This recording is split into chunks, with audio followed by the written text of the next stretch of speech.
যারা সংরক্ষিত মহিলা আসনে প্রার্থী হতে ইচ্ছুক, যারা দলের মনোনয়ন সংগ্রহ করে যেটা জমা দিয়েছেন, তাদের সাক্ষাৎকার অনুষ্ঠান হবে। এবং আমাদের যে গঠনতন্ত্র অনুযায়ী দলের মনোনয়ন বোর্ড যেটা, অর্থাৎ এটা সভাপতিত্ব করেন দলের চেয়ারম্যান এবং সদস্য থাকেন দলের স্ট্যান্ডিং কমিটির মেম্বাররা, জাতীয় স্থায়ী কমিটির সদস্যরা, তারা বসে সাক্ষাৎকার নেবেন।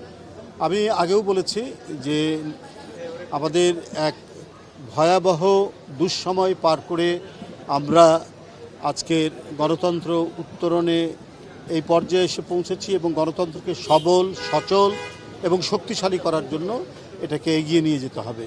সেই ক্ষেত্রে মহিলারা যে অবদান রেখেছে বিগত 15-16 বছরের আন্দোলনে, 17 বছরের আন্দোলনে, নিঃসন্দেহে তাদের সেই অবদানকেও মূল্যায়ন করা হবে। এবং সেই ক্ষেত্রে আপনারা জানেন যে অনেক মহিলা নেত্রী তাদের নামে মিথ্যা মামলা হয়েছে, তারা শর্টগানের গুলি খেয়েছে, তাদের বাড়িতে ভাঙচুর করা হয়েছে, তাদের সন্তানদেরকে ধরে নিয়ে যাওয়া হয়েছে শুধুমাত্র রাজনীতি করার কারণে এবং রাজনৈতিক আদর্শের কারণে। এই পৈশাচিক বিভীষিকা তো 16-17 বছর ধরেই চলেছে। তো আমার বিশ্বাস দল এই সমস্ত বিষয়গুলো বিবেচনা করবে। পাশাপাশি সংসদে কথা বলার জন্য এবং আইন প্রণয়নের ব্যাপারে যে জ্ঞান থাকা দরকার, যে শিক্ষা থাকা দরকার, এই সব বিষয়গুলোও এখানে বিবেচিত হবে বলে আমি মনে করি।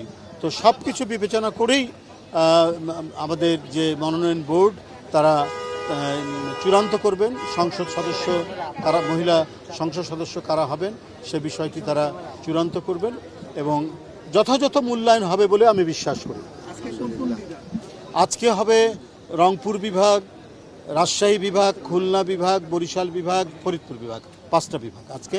আর আগামীকাল হবে ঢাকা বিভাগ, চট্টগ্রাম বিভাগ, সিলেট বিভাগ, কুমিল্লা বিভাগ এবং ময়মনসিংহ বিভাগ। সবার সাথে কি একসাথে বসা হবে নাকি আলাদা আলাদা? না, বসবে, জেলাওয়ারি বসতে পারে। মানে এটা এখন কিভাবে বসবে আমরা সব ঠিক রেখেছি, এখন বোর্ড যেভাবে বলবেন সেভাবে ডাকবে আর কি।